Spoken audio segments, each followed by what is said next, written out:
All right. Good evening, everybody. Tonight, first thing I want to do is say Happy Father's Day to all the fathers out there. And again, Happy Father's Day to all the fathers out there. Tonight's show is going to be about medical marijuana part 2.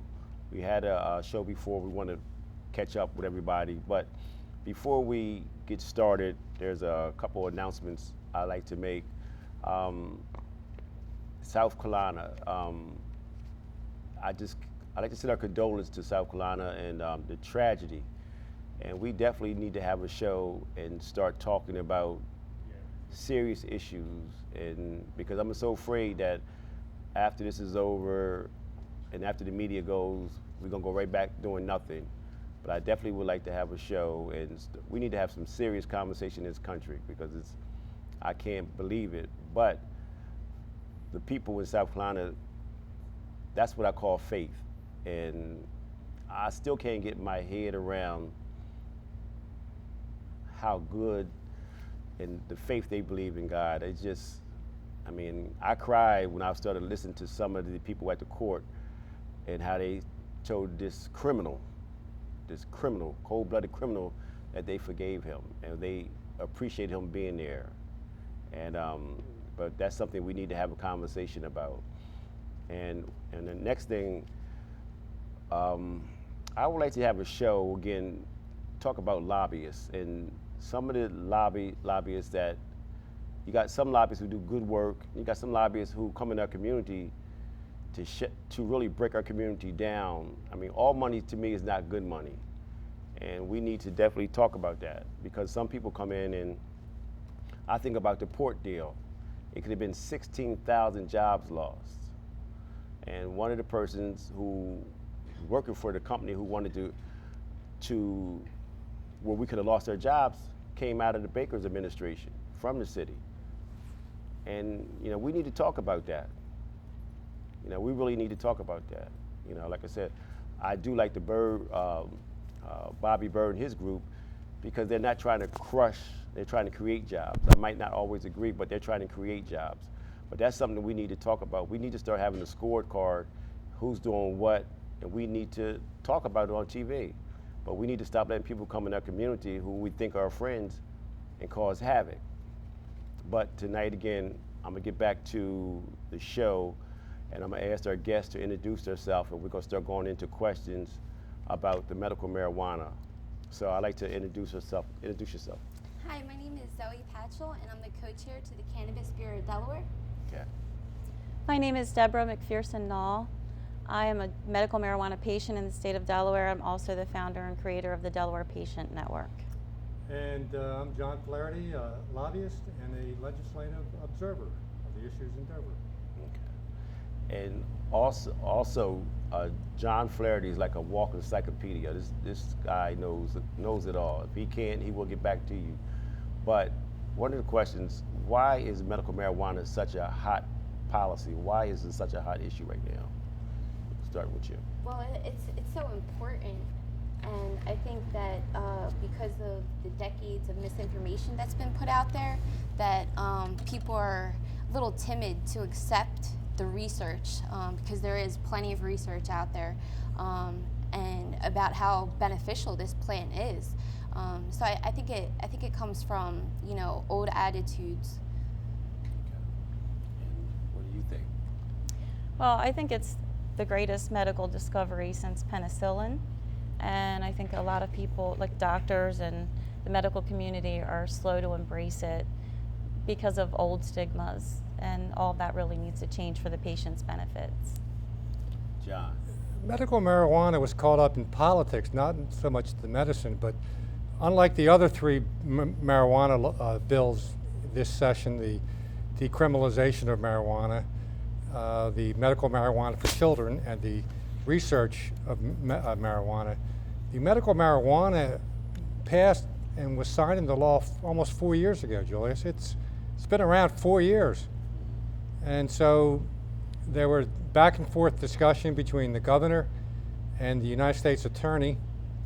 And out of those discussions, the governor was convinced that if he went forward with regulations to implement the medical marijuana law, that the U.S. Attorney's Office would come down hard on those folks who participated in it. So it took 4 years for the political climate to clear up so that the regulations can be implemented. And I think coming up this Friday, they're going to open up the, what do they call it, the Compassionate Center on Germain Drive. So it took 4 years to get to this point politically. I think medically it's indisputable that it can help. Now, jump back to you, okay, and before you answer, I want people to know why you have such a passion for medical marijuana. And Ivan, I want you to go to the clip from the last show, clip 1, and this explain to our audience about your passion and why you have a passion for medical marijuana. If Ivan, if you can run clip 1, I appreciate it. Yeah. Because I just want you to tell our viewing audience your story. My mother died of cancer when I was 13 years old. When I was 8 years old, she was diagnosed with cancer, and she was given 6 months to a year to live.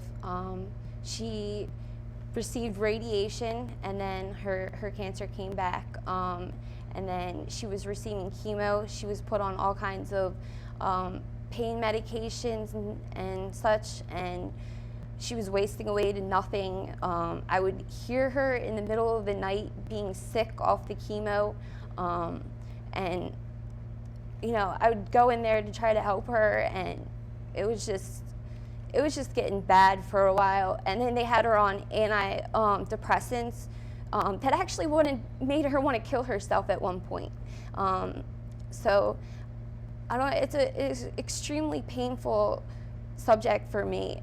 But to see, I believe that what I went through with that is definitely has to do with what I'm doing here today, because it's so important that, when you look at the National Cancer Institute cannabis and cannabinoid study, and it says that it blocks the blood cell to tumors, and like, this information needs to get out there. People are dying from cancer, and people are dying from the so-called cures of cancer, the radiation and the chemo itself. So if there's something healthier out there and safer, we need to be exploring this. And the National Cancer Institute already has and says that, yes, there are these properties, and as well as the fact that even if you don't believe that it cures cancer, it helps people with their...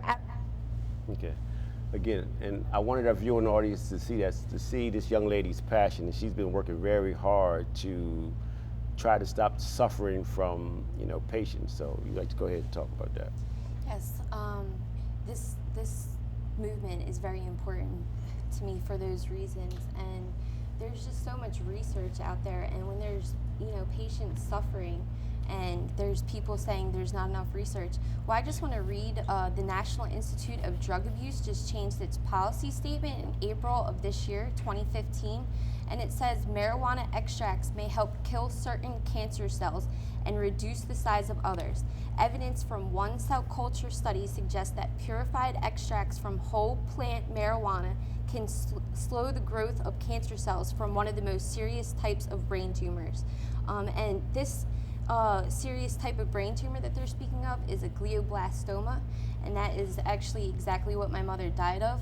I've composed a research book with over 35 government-cited peer-reviewed research articles that says that not only does it kill various types of cancer, but specifically glioblastomas. And there's even a PubMed.gov study from 2007 saying that there was a pilot clinical study. This is all Googleable. You can Google it. It's on PubMed.gov. As well as the American Cancer Society just put out a new research study called Medical Marijuana and Cancer, and I just urge everyone to Google it right now, because it says cannabinoid receptors have been found on cancer cells, and cannabinoids have shown evidence of anti-tumoral effects in vivo and in vitro in preclinical studies, including glioma, carcinoma, prostate cancer, lung cancer, breast cancer, melanoma, and several other types of cancers. So this information is really important. I have so many studies. It kills lung cancer, breast cancer, and these are serious types of cancer. This is all government-cited information, and people need to hear this. This is very important information. And one of the other studies that I mentioned last time, I just want to reiterate, cannabis and cannabinoids.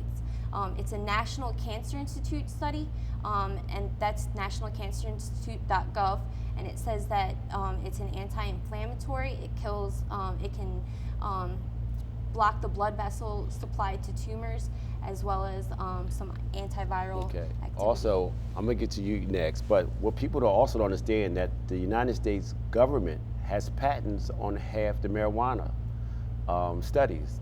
The government has the patents on and been having it for years. Can you explain to everybody what do you have a card, marijuana Yes. card? Can you explain to everybody about the marijuana card and what you do and all the stuff that you do? Well, what you do is you get a card, you take an application into your doctor, and you talk about it if you have a qualifying condition. They sign off on it, and then you get your card. And you can take that to the dispensary, which is finally opening. All the patients in Delaware are very happy about the dispensary opening finally on Friday. Okay. So, but explain to me if I wanted to go and get what's some of the things you had to go to? And I think, do you educate people? You have a group can you explain about that?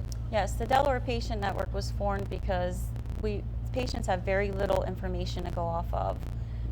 It's pretty much been very difficult for patients. They're sitting wondering about information and not moving forward with getting their card because of the bad stigma, being afraid to ask their doctor, being afraid of what their parents or other relatives might think about their choice to use this as a remedy versus the other drugs that the doctors are giving out. Now, how long did it take you to get your card? Didn't take me very long. Actually, the processing of the applications are taking way too long. It can take sometimes up to 6 months to get your card, which is unacceptable for patients who are waiting and are in pain. So that has been a problem that we've been experiencing. John.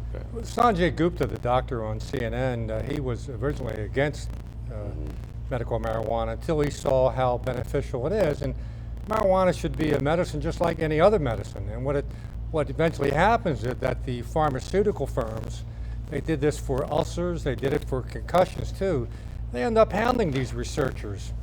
In some cases, they lose their job and they try to squash the research on the beneficial aspects of this. In the case of ulcers, this researcher found out that Maalox and other kind of stuff wasn't beneficial. He found out it was something else that caused ulcers. And it took about 10 years to get that word out there. And same thing with medical marijuana. It's taken a long time for the public to catch up with the advocates. But it's a medicine like any other medicine, and it should be treated as such. Okay. Now, who are some of the groups who support it? Who are some of the groups who are against it? Well, actually, ironically enough, when the law was passed in 1937, the American Physicians Association was against the making it illegal. So this is one of the groups that was definitely for it. There's been multiple groups that have come out in support of this issue, as well as the Montel Williams Foundation. There's multiple nursing associations that support this, multiple end-of-life organizations that support this, because obviously if someone has some type of terminal illness, right, the least they can do is allow them to have non-toxic medication. Okay. Now, also too, we're going to get back into it, but I know HB 39. I think that's the bill that Senator Margaret Rose sponsored. Okay, and that's the decriminalization of marijuana. Can anybody talk about that? Yes. Actually, Delaware just became the 20th state to decriminalize last Thursday, June 18th. The bill basically, before the bill was signed, if you were caught with small amounts of cannabis it could result in up to 6 months in jail and $1,150 fine. Starting December 18th, when this bill goes into effect, it'll be a $100 fine for anything an ounce or under. The bill keeps smoking in public still a misdemeanor, and any quantity over an ounce, it remains a misdemeanor as well. But Now, so if I have underneath an ounce, if I'm driving my car and the police stop me, how does that work? if you have under an ounce, Under an ounce, and the police stop me if it's in my car, how does that work? I think we're all waiting to find out how that'll happen, how that'll work. As long as you're not driving under the influence, it shouldn't be a problem, because that's one of the things we don't advocate for drug driving whatsoever. So that's one of the laws that we'd like to keep in place is drug driving. But I'm not exactly sure, because we understand that the way that the bill is written, that there's certain aggravating factors that will still result in a misdemeanor arrest, and a car can be one of them. Okay, now I see that they have a fine for $100. John, you the policy person, what if they catch me, how does that work? Well, I think the bill defines personal consumption. I think it talks about you're not allowed to go out in the street, you're not allowed to, I don't think you're allowed to drive with it, but you're allowed to use it in your own home if you have an ounce or less. But I think But I got to get it to my home. So my point is, if I'm going to pick it up, but I got to get it from wherever I'm buying it from to my house. You got to drive pretty quick. No, yeah, I think what's going to happen is that the police department and the law enforcement bureaus, they're just not going to prioritize marijuana possession as a top issue. So I think you're going to see, they're not really sure themselves. I mean, there was a story the other day, the police chief of Newcastle County Settings is going to be meeting with Matt Dent to go over the implementation of this law and how the police are going to respond in the future to these kinds of issues. Because this stuff is ready to get deep in them, and the reason why, and I'm gonna get to it in a minute, but they're ready to open up the what they call a compassionate center. I think June the 26th. Explain about that. Yes, so like John had also spoken about, we have over 300 patients here in Delaware that have had their cards for over 3 years now. And they're waiting safe access to laboratory tested cannabis. And Governor Markell had originally signed the bill, but he was fearful of federal reprisal. So he is only allowing one compassion center, and that compassion center will finally open June 26th. And I know that there's a lot of eager patients. Like I said, some of these patients have been waiting well over 3 years for safe access to laboratory tested cannabis. Here it is, Julius. Okay. Smoking pot in a moving vehicle, in public areas, or outdoors on private property within 10 feet of a street, sidewalk, or other area generally accessible to the public would be a misdemeanor, punishable by a fine of up to $200 and imprisonment of up to 5 days. So those situations are outlawed, but everything else is okay inside your house. Now, this is the part I want people to listen to too, is that I know that I think before the police department wasn't for the medical marijuana and the marijuana, but now I think the person who's going to open up the first dispensary is a former state police. One of the problems that, for me, I have a concern about is that in Colorado, it's the state runs it, and the state's making $35 million a year. Here, that it's going to be a non-profit person who's going to make all this money and don't have to pay taxes. And to me, I would like to see that the state should run it, and this tax base can build up the roads, can have stuff with schools, it can do a lot of things. But again, and I'm just playing advocate, the police was against it, but now they're for it because it benefits them. Anybody like to say anything about that? In defense of Mark Lally is the guy running that compassionate center. They're restricted by the law. I think they're only allowed to grow 1,500 plants.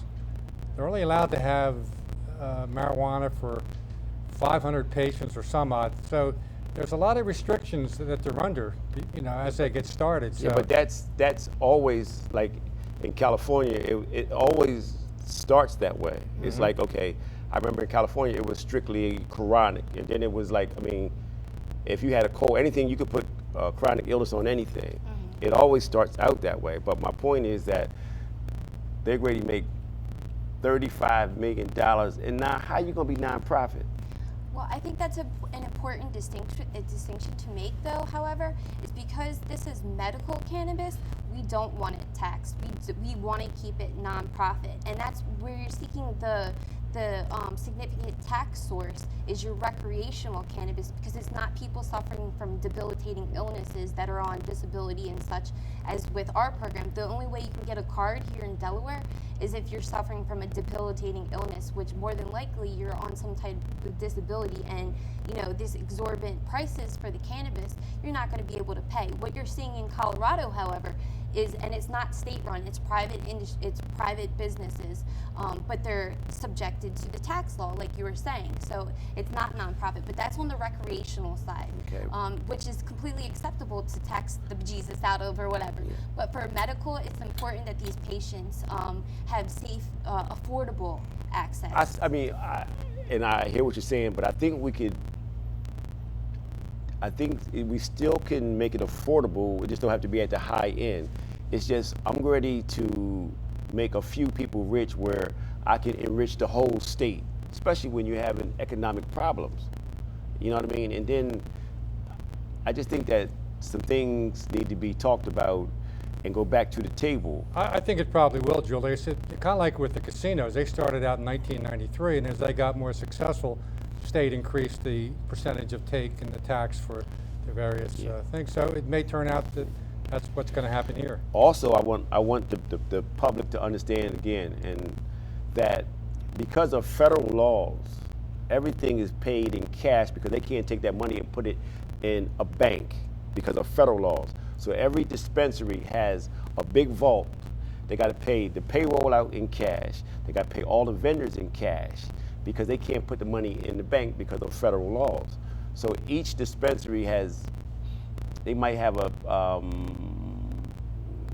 $50,000 a month, and this is a lot of money. You know what I mean? And I don't want to beat it up, but I just want to inform the community. And right now we're hurting in the budget. We're hurting all over, and I think the state needs to get involved. I thought the state should have ran the casinos, because again, all that money goes to the whole state instead of a few selected private people. When the casino started in '93, those three casinos were given a monopoly. They didn't have to pay for their license like the casinos in other states have to pay for. They were given essentially a monopoly forever. So we have three casinos that run these gambling ventures, and they didn't have to pay for that license. They are being taxed heavily, but the other side is they didn't have to buy that license, and they got it forever. And that license and what people need to know, that license in other states is like $25 to $30 million. Big time money. And they got it free. Sure. You know what I mean? And I got to give State Rep Potter for trying to do some things, because a lot of times it's good enough for one area, but it's not good enough for Wilmington. And and again, I would start urging the community to get involved in some of this stuff, because you got some legislators who are doing some great things, but a lot of them need some support from the community. And another thing I'd like to ask the whole panel: who are some of the diseases that who can help? I know again, I know sickle cell has a lot of problems, but I don't know if they're on that list. Can you explain how you get on the list as far as medical relief? Here in Delaware, Yes. the debilitating illnesses include cancer, HIV, ALS, multiple sclerosis, and pain, severe pain.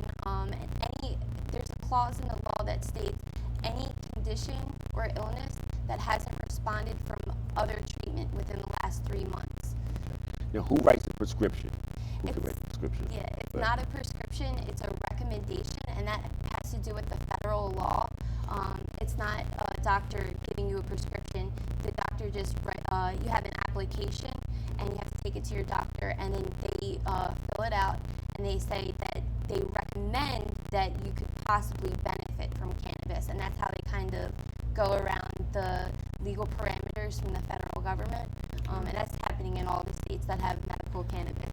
Now, The federal government, Julius, has impeded, and they put so many roadblocks in the way of the medical marijuana. I mean, this is a medical issue. And I could see some concerns about decriminalizing and the pros and cons of that, but for medical marijuana, that's a medical issue, and it should be a doctor. The medical community should have precedence, and politics should not play into it. And that's exactly what's happened in many states here. now, one thing I want to ask is this. Okay, I'm the president of Local 1694-1 at the Port of Wilmington. Now, if you smoke marijuana, it stays in your system for 30 days.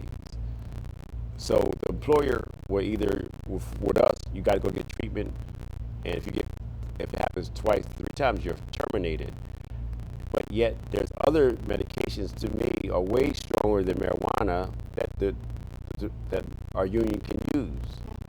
So how does it, where if I smoke, I won't use it as an example, if somebody smoked on Sunday, on Monday they're not high, but it's in their system, do they have levels where they can show what levels that you have and when did you smoke? Yes, there's absolutely levels for the cannabinoids.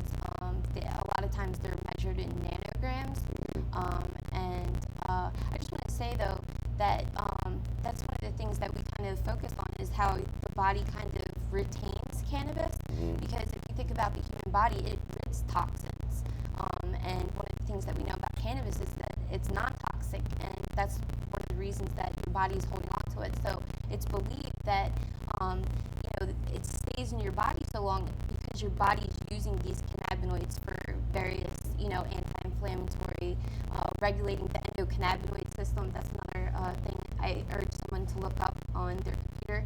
Google the endocannabinoid system. Let me ask a question. Can you put the number up too, Ivan? But also, now I watched a program that I think there's cookies and different things that you can eat, and I think somebody may have ate too much.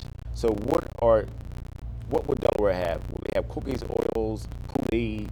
What can anybody explain that? They're going to have oils, and they're going to have the dried flowers.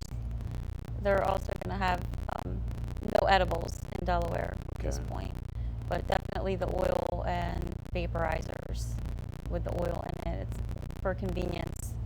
Some disposable vaporizer type devices that are preloaded.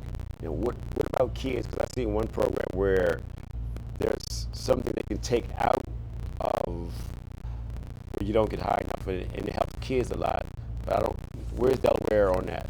Ivan, if you could put up the phone number, what about, do anybody know where we stand on that? Delaware actually just passed, Senate Bill 90, Riley's Law, passed unanimously through both chambers of the General Assembly and is currently waiting a signature from Governor Markell.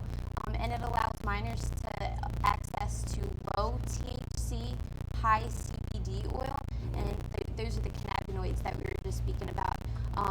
So low THC, which is the psychoactive property in cannabis, one of the psychoactive properties, they're capping off at 7% here in Delaware with Riley's Law, and then it would be an abundance of CBD in that as a cannabinoid, and it helps with many illnesses, as well as intractable epilepsy.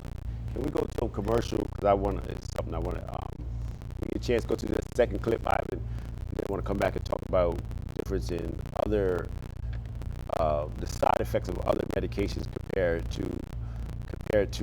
medical marijuana. And I think, people will be shocked about the depth of so many other medications, prescription medications compared to medical marijuana. So wait.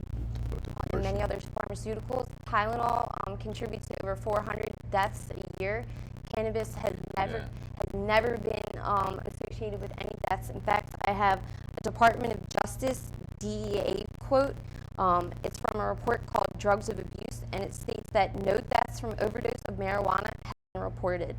And then when you compare the pain medication that's out today, the CDC says that pain meds contribute to 22,000 overdose deaths a year, which is 60% of all pharmaceutical deaths. So when these pharmaceuticals and these pain medications are so readily available, and they're killing all these people, and you want to talk about the real gateway drug, we have a heroin epidemic here in Delaware. Well, prescription pain medicine is the gateway to heroin. And you can talk to a lot of different people that have been on prescription pain medication that have found themselves with heroin addictions because it ends up being cheaper. So when you're looking at... All right, thank you. Again, I just want people to see that how many people died of prescription drugs. And if you ever, when you listen to the commercials, some of the side effects, I mean, just for a cut, if you might have seizures, if you feel commit suicide, your blood clot, and the side effects are worse than the cut itself. So, I mean, Ivan, if you could put the phone number up, but what do y'all have to say about that? The side effects, anybody? Well, Julius, I have rheumatoid arthritis. My immune system is going after my joints. So I take a number of medications, two in particular, methotrexate and Remicade. And I'm not even going to tell you what the side effects are, but it's like making a pact with the devil. But you got to do what you got to do. But there are some serious side effects in some of these medications, and I don't see that with marijuana. I don't see that at all. I've had a very positive experience with it myself. I've been using it since 2009. I was injured, and I have chronic and severe pain. And it also helps with inflammation from fibromyalgia, which I also suffer from. I can't say enough about its anti-inflammatory properties. It significantly reduces inflammation. I just want to say that this is from the National Cancer Institute study, Cannabis and Cannabinoids, and it says because cannabinoid receptors, unlike opioid receptors, are not located in the brainstem areas controlling respiration, lethal overdoses from cannabis and cannabinoids do not occur. And also, John mentioned Dr. Sanjay Gupta. This is a direct quote from his show, and he says, every 19 minutes someone dies from a prescription drug overdose. You just don't have that with marijuana. And again, so there's a number, so please call in again, because, I think that the state is going in the right direction as far as the medical marijuana, because a lot of people are hurting and suffering, you know what I mean? And we have to do something to try to stop all this pain. And I see, again, a lot of the prescription medication is making more addicts. Well, the pharmaceutical industry, Julius, they make a lot of money off of these medications, and they don't make anything on marijuana. Yeah, you on the air? Yes, this is Teresa Watson, and I was calling because I have lung cancer, and I'm sitting here watching your show, and I wanted to know where's the location located. Okay, thank you. We'll answer you, okay? Okay, thank you. And God bless you. We'll pray for you. All right, bye-bye. Go ahead. I'm so sorry you're going through that. If you're speaking about the location to get the medical cannabis, you'd first have to obtain your medical cannabis card before you'd be able to go to one of the compassion center, or the only compassion center here in Delaware. So you can download that application on the Department of Health and Human Services site. You can literally just Google Delaware medical marijuana, and it'll be one of the first options at the top. And there's on the right hand side, there's where you can click on to download the application to take to your doctor. Also, there's Canacare doctors that just opened up fairly close to the Compassion Center, and they're writing recommendations for qualified patients. Okay, and that's good. And let your family members know, again, what's going on, and because we have to do something about this. We really have to try to get a handle on this. Mm-hmm. So we got one center right now, right? And that's June the 26th? Friday. This Friday coming. So how many centers do they plan within the next year? Well, the law says one in each county by 2013. Like I said, the governor has stalled that program and is saying only one pilot program. So we're not really sure when they plan on implementing the full implementation of the 2011 law is what we're asking for. So we're gonna have a line all the way around the corner then. That's what you're saying. Okay. Hello, you on the air? Yes, my name is Barnett Thomas. I'd like to know the difference between street marijuana and medical marijuana and the effects. Good question. Good question. Thank you. Go ahead. That's such a good question because a lot of people don't realize that there is such a huge difference. First of all, medical grade cannabis is laboratory tested for its impurities, for its cannabinoid content, and for any pesticides or any kind of mold. Aspergillus is a very common mold that grows on cannabis and other vegetable like plants, which for a regular person they would be able to ingest, but for someone who has a compromised immune system, that could even further worsen their condition. And street cannabis is very scary, even for a recreational user like myself. Any kind of street cannabis is a little scary. Hello. Recreation? Say again? You said recreation? I said even for a recreational consumer like myself, Okay. it's And I just scary. wanted to, you kind of shocked me. I just wanted to make sure I heard what I heard. Yes, I consume cannabis both medically and recreationally. She testified to that in the Yes. Okay. full No, I just Senate wanted to House. make sure that You I heard caught it. that. You know what I mean? You heard it, Yes, David. absolutely. Okay. But street cannabis, it can come from any number of sources. A lot of And it's it's coming- pesticides. You don't know. pesticide-ridden. But let me ask the question. You don't know if it They has say any that drugs. marijuana today is 50 times stronger than it was in the 80s. Can anybody, I've heard that myself, but actually the only study that I've ever seen, it says it's about 5 to 10% stronger. But one of the big things that people are concerned with is the fact that the THC level. And I just wanted to put things in perspective. Marinol, a Schedule 3 drug that's synthesized cannabis that's put out by the pharmaceutical companies, is 100% THC. So, and that's a Schedule 3. that's, One of the scary things about street cannabis, it could have other drugs in it as well. It's not Right. tested. this is something else. This is, this is, now, if I want to apply to have my own company, how do I do that? Here in Delaware, you don't right now because of the way that the law. Hello, you on the air? Yes, I wanted to know how medical marijuana is working out in other states like California and Colorado, who have had this legalized for more than, 3 to 5 years, and in other countries like Amsterdam, the Netherlands, where recreational medical marijuana or marijuana is legalized. Is there anything that we can learn from them who have already started this? Okay, she's going to answer the question. Thank you. Yes, we're actually urging our governor to look at the other programs because they're very successful in other states like Hawaii, California, Colorado, Oregon, Washington, Alaska, Arizona. I mean, the list goes on and on, New Hampshire, a lot of the New England states. And these are all very successful programs that are helping thousands of patients obtain laboratory tested non-toxic cannabis for their medical needs. So it's working great. And actually one of the very cool things that we're seeing in places like California and Colorado that have had medical cannabis for over a decade is research. There's so much research that's coming out of these states because they have the medical cannabis, whether they're doing it government sanctioned or whether they're just having the medical patients come in after they've medicated and test them in various fields. Now, I have to ask this question. What do you think we're doing to our children by doing this? What do you think?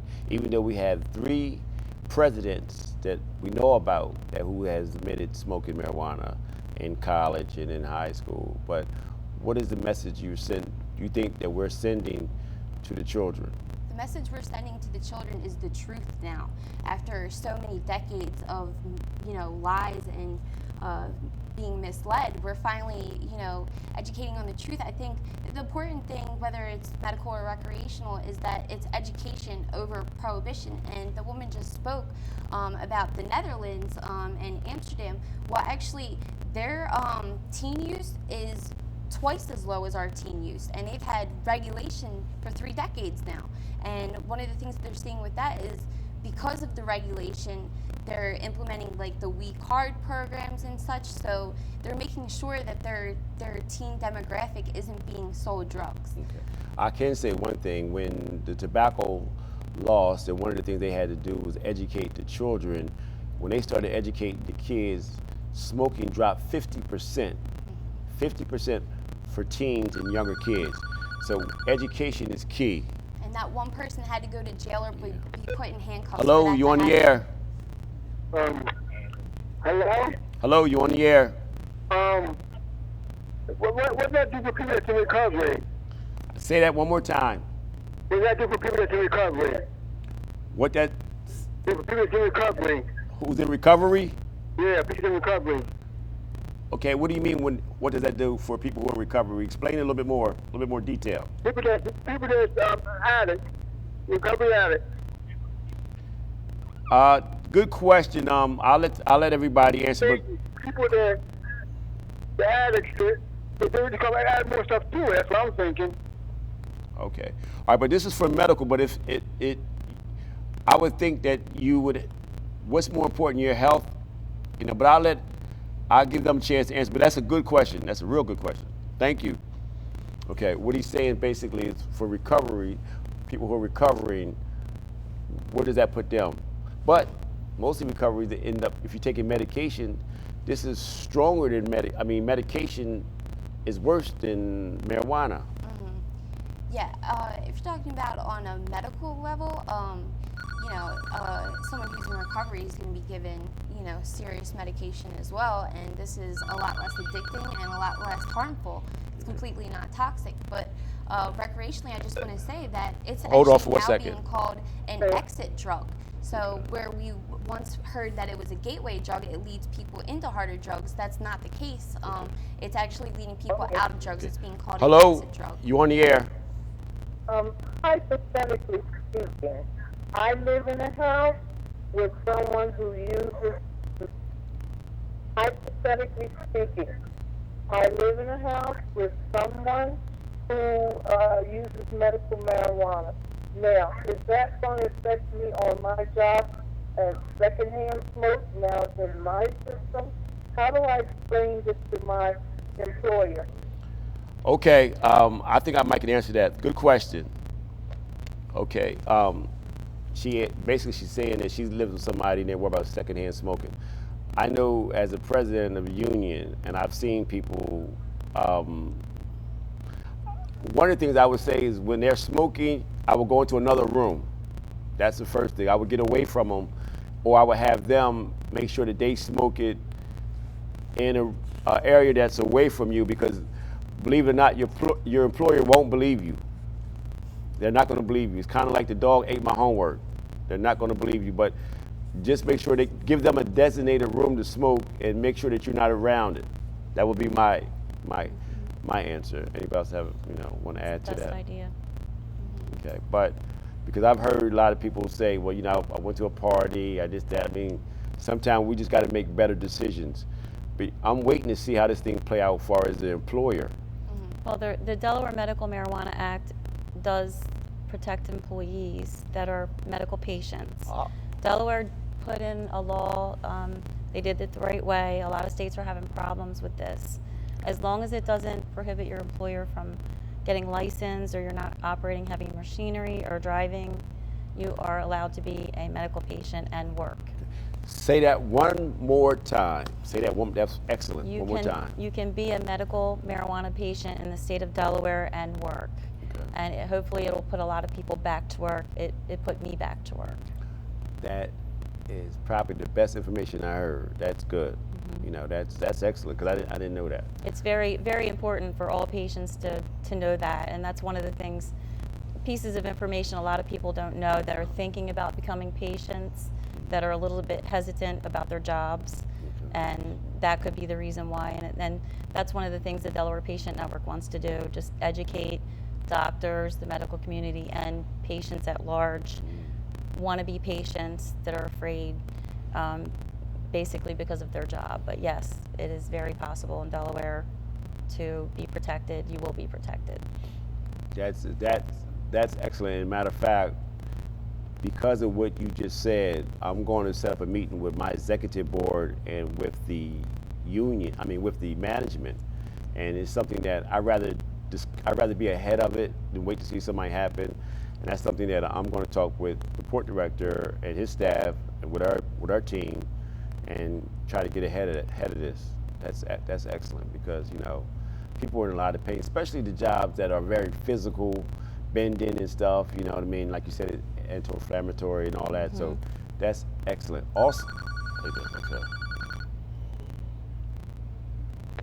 Hello, you on the air? Hello, you on the air? Okay, and that's excellent. Also, I want to veer away from the conversation for 1 minute real quick. Down in Dover, there's been some excellent legislation. Senator Margaret Rose Henry, I watched her debate a bill about domestic violence. Excellent. Again, Charles Potter, JJ, y'all need to go down and get involved in Dover. And it's a lot of great things happening with these legislators. Again, my concern was the port of Wilmington, but I'm also open to the fact that they're talking about a port, that they connect a port in Old Newcastle. They're talking about connecting a port in Claymont. There was a time nobody wasn't talking about a port. Now we're talking about 3 ports. And that's a great, great thing. And just the fact that legislators are talking about it and trying to do something about it, I'm happy. You know what I mean? I'm happy with Charles Potter. I'm happy with Bobby Bird's group. And I'm gonna try to get them on. I'm gonna try to get Charles and them to come on and talk about what they're doing.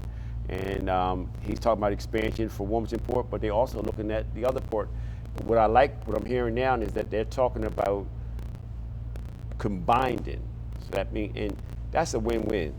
You know what I mean? That's a win-win. Just the fact that they're talking about, we're ready to fly to Germany to look at the 2 cranes. And I mean, so it's a lot of great things happening. But I would encourage anybody for the next couple of weeks, try to get down Dover and watch your legislators. They've been doing a lot of great things. Senator McDowell, I mean, I can go on and on, but I'm very proud of especially the city's delegation. I mean, it's a lot of great, great things been happening, and we might not always agree. And I'm not gonna, one incident is not going to make me forget about all the other body of work that they've done. You know what I mean? And some people tend to, if I don't agree with you on this, I'm done with you, even though you did great things.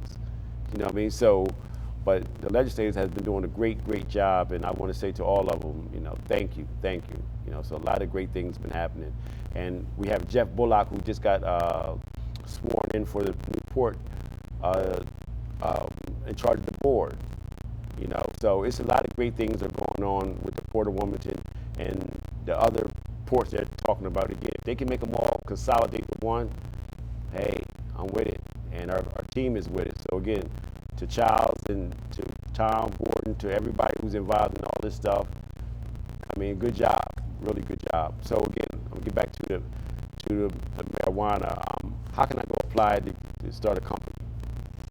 Right now in Delaware you can't, but that's one of the things, and I'm not so sure that you'll be able to do so at any time in the near future with Why not? medical cannabis, because the governor has stalled the program. Like I said, there was in the law it says 1 in each county by 2013, with assessing the need for more in 2014. Obviously, we're well past that deadline. But I live in Bear. Yeah, unfortunately, the way that the governor is stalling the program right now, and I just want to say that 2 significant things have happened since the governor stalled the program. The Cole memo was released in August of 2013. which was Department of Justice guidance. Hello, you're on the air. Yes, I have two more questions. I called in previously.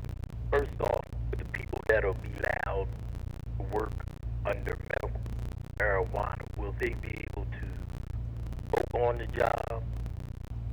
And will they be considered high on the job? And what's the second one? The second one is, what's the difference between that and somebody, say, going out for lunch, take a drink, and coming back to work? Okay, thank you. Good question. Okay, you heard his Well, it's a lot different than going out and taking a drink because you're actually medicating yourself. okay. So that's the big difference. It is medicine, so if you take your medicine before you go to work and it's a prescription drug from your doctor, from the pharmacy, if you would normally take that, you can assume that if you're a patient that they're taking their medication, while they're at work, as long as they're not appear under the influence or that they can't do their job, there shouldn't be a problem. John? No, it's a medicine and it should be treated as such. If you're under a doctor's care, you should be given a prescription to use marijuana like any other medication out there.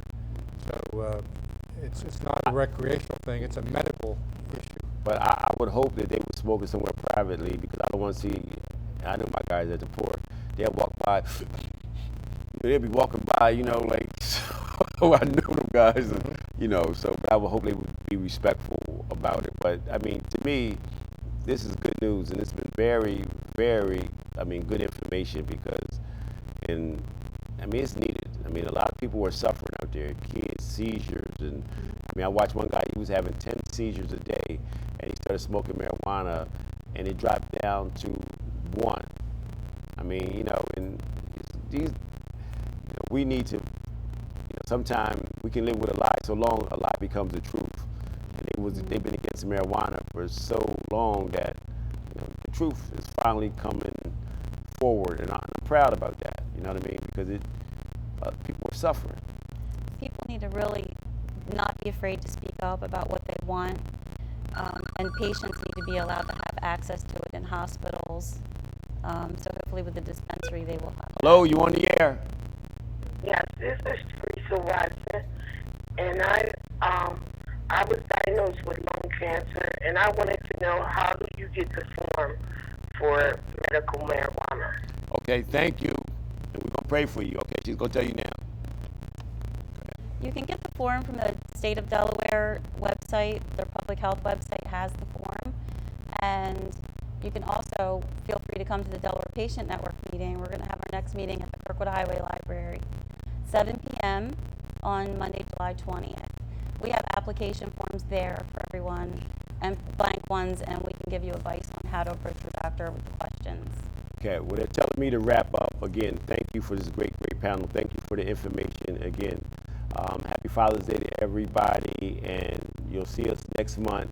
But again, thank you, thank you, thank you.